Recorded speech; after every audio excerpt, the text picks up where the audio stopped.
प्रज्ञानंदा यहाँ पर उस चेस कप के टाई ब्रेक के दूसरे मुकाबले में मुकाबला खेलने जा रहे हैं सिंदारोव के सामने। और यहाँ पर मुकाबला शुरुआत होती हुई प्रज्ञानंदा ने D4 खेल करके शुरुआत कर दी है। यहाँ पर night F6 night F3 board पर आता हुआ। आपको बता दें कि अगर ये मैच प्रज्ञानंदा नहीं जीते तो वो फिर सिंदारोव विजेता बन जाएंगे। अगर ड्रॉ भी हुआ तो भी सिंदारोव विजेता बन जाएंगे। तो किसी भी हाल में जीतना जरूरी है। G6 C4 बिशप G7 यहाँ पर होता हुआ and night C3 castle E4 किया है यहाँ पर प्रज्ञानंदा ने। और शुरुआत अच्छी करते हुए यहाँ पर किंग्स इंडियन डिफेंस खेला है ब्लैक से सिंदारोव ने। सिंदारोव इस टूर्नामेंट में रापोर्ट और नेपो को हराने के बाद एक अलग ही लेवल पर शतरंज खेलते हुए नजर आ रहे हैं। काफी फोकस यहाँ पर D6 तो H3 किया है प्रज्ञानंदा ने। बिशप को G4 पर आने से जो है वो इसको स्टॉप किया है। देखना ये होगा कि इस गेम में आपको संतुलन रखना है टाइम का। पिछले कुछ मैच में हमने देखा है प्रज्ञानंदा थोड़ा ज्यादा सोच रहे हैं और ये उनको शायद इस पे सुधारना होगा, क्योंकि सिंदारोव जो जिनसे हमने देखा कि अब्दुल सत्तारोव भी जीत नहीं पाए और इवन तो दूसरा मुकाबला हार रहे थे। यहाँ पर एक ही चीज का अंतर है दोनों खिलाड़ियों के बीच में, अगर हम बोलें तो प्रज्ञानंदा के पास अनुभव बहुत है। इस साल कम से कम 2 बार टाई ब्रेक में वो खिताब जीत चुके हैं। और अगर आप प्रेशर सिचुएशन में 2-3 बार खेल चुके हो तो वही एक एरिया है जिसपे आप दबाव डाल सकते हो। क्वीन E8 खेला है यहाँ पर प्रज्ञानंदा। बिशप E3 एक और पीस को गेम में लाते हुए E5 करते हुए यहाँ पर सिंदारोव। प्रज्ञानंदा ने D5 क्या आगे बढ़ेंगे या मारेंगे यहाँ पर सोचते हुए यहाँ पर प्रज्ञानंदा। ये गेम के क्रिटिकल मोमेंट्स होते हैं जहां पर आपको ब्लिट्ज का भी मुकाबला हो, अगर 2 मिनट भी हो घड़ी में तो आपको वहां पर सोचना ही पड़ता है, क्योंकि एक गलत डिसीजन अगर गेम को आपने ओपन कर दिया तो अलग हो जाएगा। क्लोज रखा, D5 क्लोज किया है यहाँ पर नाइट H5 जाते हुए। जब पोजीशन क्लोज हो तो फ्लैंक पे गेम ज्यादा हो जाता है, चाहे वो किंग साइड हो चाहे वो क्वीन साइड हो। और क्वीन C2 यहाँ पर प्रज्ञानंदा ने खेल दिया है।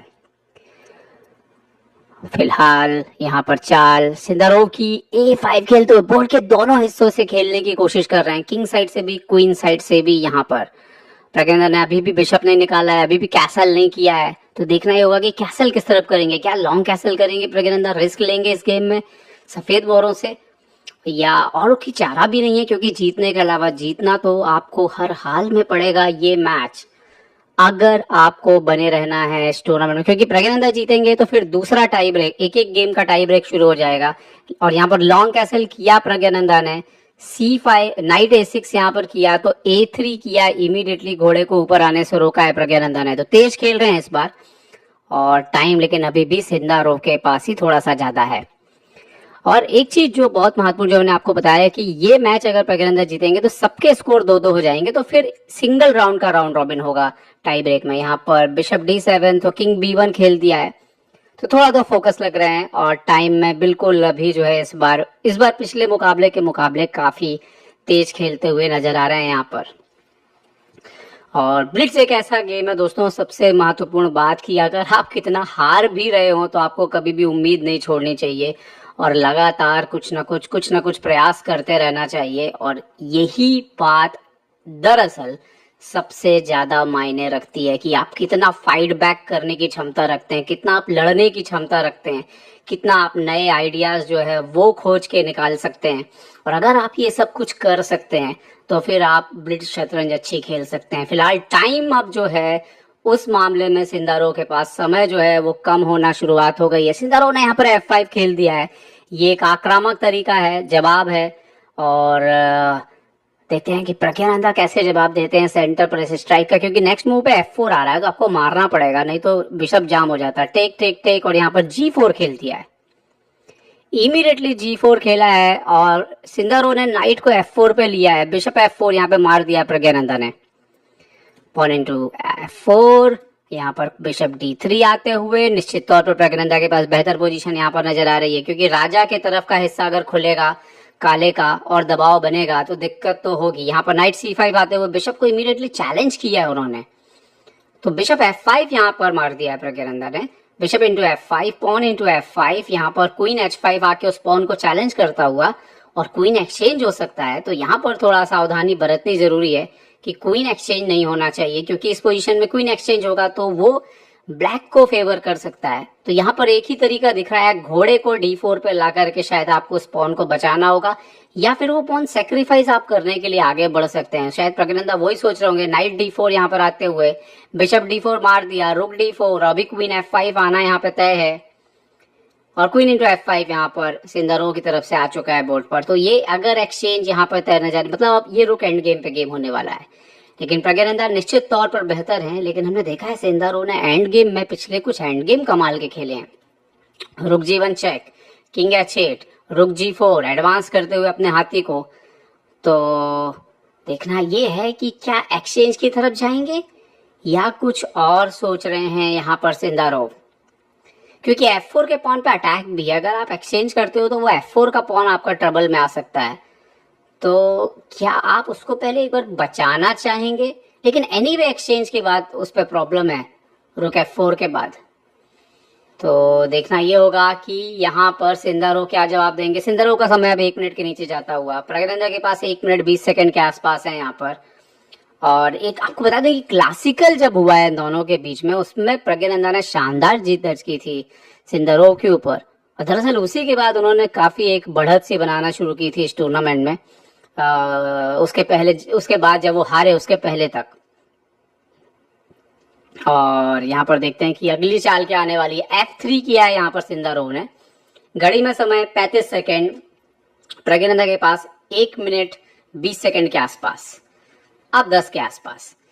तो यहाँ पर डिसाइड ये करना है कि क्या क्वीन F5 मार के आप एक बार खुद से फ्री होना चाहोगे, तो इससे पहले कि अपोनेंट का इंतजार करो कि वो क्वीन इंटू C2 मार के क्वीन एक्सचेंज करे, और या फिर आप हाथी से कोई चाल यहाँ पर चल सकते हैं। क्या रुक F4 जैसी चाल डायरेक्ट आ सकती है, ये भी एक आइडिया हो सकता है। क्या नाइट को आप ऊपर E4 ला जाके एक्सचेंज को रोक सकते हैं? क्या क्वीन को बोर्ड पर रखना चाहते हैं प्रज्ञानंदा? यही सवाल है। और अब समय प्रज्ञानंदा का लगभग 50 सेकंड के नीचे जा चुका है, और करीब करीब एक बार फिर से दोनों के समय जो है वो बराबर होते हुए, तो ये गेम जो है वो आसानी से नहीं ढलने वाला है। यहाँ पे नाइट E4 एक अच्छी चाल है क्वीन को गेम में बनाए रखने के लिए, लेकिन प्रज्ञानंदा ने क्वीन इंटू F5 डिसाइड किया, रुक इंटू F5, और आपको ये बता दें कि ये मैच लगभग अब एक बार फिर से बराबरी की तरफ जा रहा है।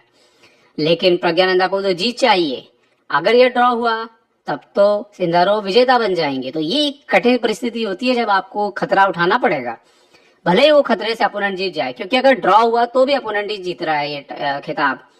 तो सिर्फ संतोष के लिए ड्रॉ खेलने का कोई मतलब नहीं है। किंग C2 यहाँ पे खेला तो A4 करके ब्लॉक किया, लेकिन क्या ये पॉन एंड गेम में दिक्कत हो सकती है? ये दो अकेली जो पॉन है, क्या इसको टारगेट कर सकते हैं प्रज्ञानंदा नाइट जाते हुए एक्सचेंज करने के लिए? नाइट E4 यहाँ पर, और लेकिन यहाँ पर क्या नाइट D7 खेलेंगे? ओ रुक E8 खेला है उन्होंने, ये इंटरेस्टिंग है। किंग को C3 पे एक बार लाना पड़ेगा ऊपर प्रज्ञानंदा को, नहीं तो मारने के बाद सीधा चेक आ सकती है अंदर, और वो खतरनाक हो सकता है, इवन ब्लैक बेटर हो सकता है उससे। देखते हैं कि क्या खेलेंगे। नाइट C5 ब्लंडर हो सकता है यहाँ पर, जैसा कि इंजन बता रहा है यहाँ पर नाइट इंटू C5 नहीं मारना चाहिए, क्योंकि किंग अंदर आके आपको पेनिट्रेट कर देगा। नो, रुक अंदर आते हुए रुक E2, पॉन इंटू C5, लेकिन ये पोजीशन बिल्कुल बराबरी हासिल कर ली है यहाँ पर सिंदारो ने। किंग D1 पे जाते हुए, और सिंदारो ने दूसरा रुक भी अटैच कर दिया है, मतलब आप एक्सचेंज करोगे तो ये ड्रॉ है, और प्रज्ञानंदा ने मारा, और ये पोजीशन तो इवन ब्लैक के लिए भी थोड़ी बेटर है। रुक इंटू F2 भी मार दिया उन्होंने। प्रज्ञानंदा देखते हैं क्या करेंगे। किंग को खेला है उन्होंने यहाँ पर, रुक इंटू B2 मर रहा है यहाँ पर। यस, रुक इंटू नो, यहाँ पर रुक इंटू B2 मार दिया, और रुक यहाँ पर। ओके, प्रज्ञानंदा चाहते हैं, सारी उम्मीद इस प्यादे के ऊपर टिकी हुई है। क्या सिंदारो इसको रोकेंगे? क्योंकि ये तो ब्लैक के लिए इंटरेस्टिंग पोजीशन है। सिंदारो ने B5 किया है यहाँ पर, रुक इंटू C7, रुक यहाँ पर E2 check, king F1, pawn. ओ बड़ा ब्लंडर सिंदारो से, क्योंकि ये पॉन तो भाग रहा है अभी। सिंदारोव से बड़ा ब्लंडर हो गया। प्रज्ञानंदा ने यहाँ पर क्वीन बना दिया एंड में, और ये मैच जीत लिया कुछ ही क्षणों में, और सेकंड्स ही बचे थे उनके पास। ये पोजीशन देखिए, पूरी तरह से सिंदारोव यहाँ पर बेटर, मतलब ड्रॉ हाथ में है उनके, उनको ये पॉन मारना था, लेकिन उन्होंने गलती करी।